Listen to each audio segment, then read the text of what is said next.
Jacques, pendant le marché du COVID, tout ce qu'on entendait, tu allais à l'épicerie, aux Jean Coutu, tu te promenais, on entendait offre multiple. C'était le mot le plus populaire pratiquement au Québec parce que l'immobilier, ça faisait partie de toutes les discussions. On était pris chez nous, on ne fait rien faire, mais on fait regarder des maisons. Et puis, moi, ça fait 14 ans que je suis courtier immobilier. Je le disais que ça existait avant, mais les gens, on dirait qu'ils avaient la perception que c'était associé uniquement au COVID. Tu sais, la surenchère, vendre en haut.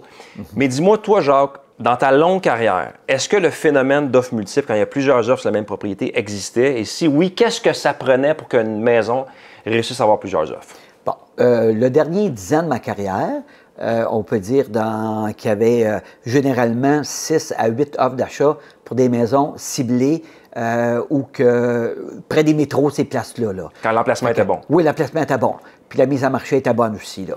Fait que ce que tu dis, Jacques, c'est que, mettons, ton premier 20 ans de carrière, exemple jusqu'à de 89 à 2010, c'était plus ou moins... On n'en voyait pas ça souvent. Non. Le dernier 10 ans... Oui, les derniers 10 ans, là, c'est pas rare d'avoir 5 à 6 offres d'achat. Pour les produits qui étaient uniques. Oui, c'est ça. Okay. Pour des produits qui étaient beaucoup en demande. Qui étaient... Puis ça, comme tu l'expliquais, c'était que soit que l'emplacement était vraiment en demande, qu'il y avait peu de maisons à vendre, ou j'imagine que si les propriétés étaient vraiment soignées, ça pouvait arriver. C'est ça. Les propriétés A1 là, partaient rapidement. Puis ce qui est bon, Jacques, c'est que moi, pendant le COVID, j'ai reçu des centaines d'offres. Puis des centaines d'offres où j'ai eu des offres multiples. Puis je dois te remercier parce que moi, quand j'ai commencé avec toi en 2009, 2010, 2011, j'étais à côté de toi pendant des dizaines et des dizaines et des dizaines et des dizaines de négociations d'offres multiples et c'est de toi que j'ai appris ça. Comment générer l'offre multiple, préparer la maison avant qu'elle arrive sur le marché pour qu'elle ait le coup de cœur, puis comment les gérer, ces offres-là. Et puis, c'est quelque chose que j'ai comme outil qui m'a beaucoup servi. Et puis, dis-moi, quand tu avais des offres multiples, là, tu as dit que c'était peut-être un maximum de 6-8. Oui. Figure-toi donc que j'ai déjà eu sur une maison... C'est arrivé à quelques reprises, entre 25 et 30 offres dans le pic du COVID. Imagine-tu 25-30 offres? C'est quelque chose. Et ce qui était particulier, c'est que ça m'est arrivé, d'avoir des fois de 50 à 100 visites en une seule fin de semaine sur une maison. Avoir des 25 offres, c'était vraiment irréel. On savait que ça n'allait pas durer. Le marché maintenant est beaucoup différent. Mais c'était vraiment quelque chose. Mais encore une fois, j'avais appris la base avec toi. Ça m'a beaucoup aidé. Toi, c'était quoi le plus cher en haut du prix demandé que tu avais vu dans ta carrière? Je te dirais, si je pense bien, 25 000 Ça, c'était le coup de circuit des coups de circuit? Oui, c'est le maximum que j'ai eu dans mon dernier 10 ans avant que je me prenne ma retraite. Je ne suis pas surpris. Tu sais, genre, quand j'étais avec des clients, des fois, je leur disais que quand j'avais commencé avec toi, quand on avait des 2 à 5 000 en haut du prix demandé, les gens, là, quand on était tout seul, après qu'on fermait la porte et qu'on était juste entre nous autres, ils sautaient de joie, ils appelaient leur famille, il y avait des larmes aux yeux. Fait que c'est juste pour montrer à quel point, des fois, ça dépend du marché puis des cycles. Parce que, tu sais, vers la fin du COVID, quand les gens avaient juste, exemple, 4 offres puis qu'ils vendaient genre juste 10 000 en haut du prix, ils étaient déçus. Tu sais, c'était parce que depuis 2 ans dans le COVID, c'était des offres monstrueuses. Là, maintenant, le COVID est pas mal derrière nous, du moins je souhaite. On est revenu à un marché plus sain, avec un rythme plus lent. Les offres multiples sont revenues à ce qu'on voyait avant le COVID, que ce que toi, tu voyais. De sorte que maintenant, quand tu as 2 offres, 3 offres, 4 offres en offres multiples, tu as fait un coup de circuit. Mais bref, est-ce que tu te rappelles de la maison que tu as vendue la plus vite? Que je me rappelle, oui. C'était, je l'avais inscrit quasiment à 10 h le matin. Et puis, j'étais pas arrivé. Je te dirais une quinzaine d'heures. Quinzaine d'heures? Quinzaine d'heures, oui. Avant de le mettre dans le réseau MLS, cette affaire-là. Avant le COVID, ça? Oui. Une quinzaine d'heures. Et puis, je travaillais avec une banque d'acheteurs assez important. Et puis, il y avait un acheteur qui avait le profil pour cette maison-là.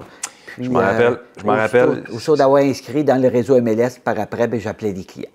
C'est que les gens ont la perception que ça existait juste dans le COVID, mais une propriété qui est bien inscrite. Et puis, surtout quand un courtier a une base de données d'acheteurs qui sont prêts à acheter maintenant, on peut solliciter une ou plusieurs offres à l'intérieur même, des fois de la même journée. Puis même, tu m'as battu parce que moi, mon record, je te dirais, genre, que j'ai arrivé sur le marché un jeudi, j'ai eu les visites samedi, dimanche, puis on a reçu les offres le dimanche soir. Et ce qui était particulier, c'est qu'on avait plusieurs offres, mais il y avait une offre qui était cash, pas d'inspection, donc 0 condition. Et quand les clients ont accepté l'offre d'achat, j'étais dans mon auto, j'ai été prendre la pancarte vendue pour l'installer la journée qu'on a reçu les offres. Puis j'ai pris une photo avec le client. Ça m'est arrivé 2 fois au moins, ça, ce scénario-là. Les clients, ils capotaient parce qu'ils disaient, écoute, on l'a mis sur le marché jeudi, on a déjà la pancarte dessus. Puis dans un de ces 2 cas-là, on passait au notaire 17 jours après. Fait que le cycle était pas mal accéléré. Ouais. Mais là, on se dirige là, tranquillement vers un marché où les délais vont être plus normaux, comme je l'ai dit. Si je peux ajouter un petit point, les acheteurs que j'avais, c'est des acheteurs qualifiés. Super Déjà important. qu'on avait un prêt préautorisé, fait que c'était plus facile de passer à l'action. Qui était en mode oui. achat. Ça veut dire pas un mode on en regarde peut-être, c'est Non. plus dès qu'elle sort, c'est dans nos prix, Oui. dans le secteur qu'on veut, Oui. on fait l'offre. C'est ça. Ça, c'est bien souvent, je le dis à mes clients vendeurs, je leur dis la stratégie, c'est pas d'avoir une montagne de visiteurs. C'est d'avoir les bons visiteurs préautorisés qui cherchent ce qu'on veut. Clients. Parce que vous voulez pas faire les ménages pour le fun, puis qu'après ça, avoir des wearers qui regardent C'est ça. on aimerait ça acheter une maison dans 2 ans. C'est ça. Puis ça, j'ai appris ça de toi aussi. Travailler avec des clients acheteurs qui veulent acheter maintenant. Oui. Les clients vendeurs vont l'apprécier. Puis mes clients qui veulent vendre, ils vont apprécier le fait que je fasse un triage des gens les plus sérieux. Parce que c'est une question d'efficacité. C'est de toi que j'ai appris ça. Dis-moi maintenant, Jacques, c'était quoi la maison la plus dure à vendre maintenant? La plus longue à vendre, puis pourquoi c'était dur? C'était, oui, je vais essayer de travailler ça, mon cerveau, pour te dire ça. C'était à Sainte-Dorothée. C'était une personne qui venait d'un autre pays, un autre continent. Et puis, quand j'avais inscrit la propriété, on avait rempli une déclaration du vendeur. Et puis, tout en bon uniforme. Puis son épouse y avait signé. Par après, à l'inspection, ils ont eu une offre d'achat. On s'est aperçu qu'il y avait eu déjà une culture de cannabis. Oh! Fait que c'était pas drôle pantoute, là, c'était du sérieux, là. Fait que ce monsieur-là, j'ai été le voir, puis on a libéré mon entente par contrat. Tu le laissais aller parce qu'il n'y avait plus de netteté. Puis de... Oui, c'est ça. Le niveau de confiance était brisé, là. Fait que dans le fond, tu ne l'as pas vendu, c'est juste qu'après un certain temps, tu as décidé de le laisser aller. C'est appelé ça. OK. C'est appelé ça. On ne voulait pas continuer dans un mauvais bail, qu'on appelle. Oui. Puis de façon générale, moi, ce que je dis à mes clients, c'est que une maison, généralement, ne se vendra pas pour 3 facteurs. L'emplacement, exemple, si c'est à côté d'une dompe ou si c'est en arrière d'une autoroute. Oui. 2, si le prix est trop élevé, exemple, on le met à 400 000 quand ça vaut juste 350. Puis le troisième point qu'on voit souvent, que je suis sûr que tu as vu, c'est quand la propriété n'est pas attrayante, n'est pas bien entretenue, soit ça sent pas bon, soit que c'est trop chargé, soit que les gens n'ont clairement pas fait l'effort de préparer leur mise en marché. Oui. Est-ce que tu as déjà vu ça, tu as des gens qui négligeaient un peu la présentation de la maison? Oui, il y en a qui ne voudraient pas investir aucun sou à l'intérieur pour la présentation quand il vient des clients. Moi, je leur avais dit beaucoup de fois, il faut absolument faire venir du home staging. 100%. Ça fait 100%.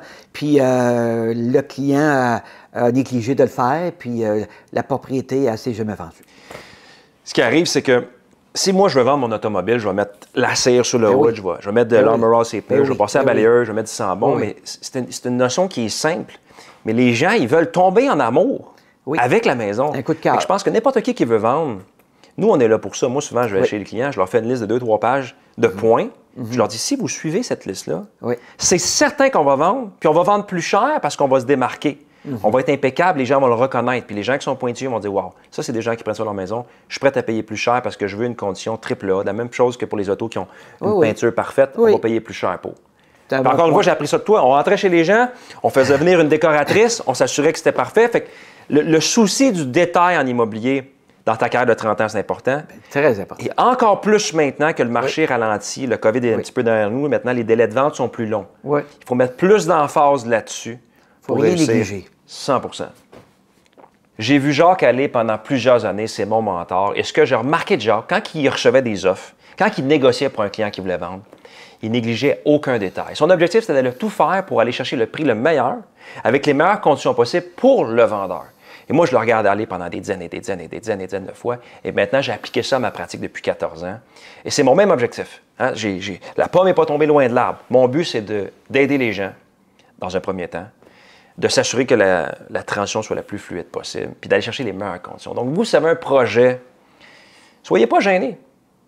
Vous m'écrivez, vous m'appelez, on en jase tranquillement, puis on en regarde comment est-ce qu'on peut réaliser votre projet, votre transition. C'est aussi simple que ça.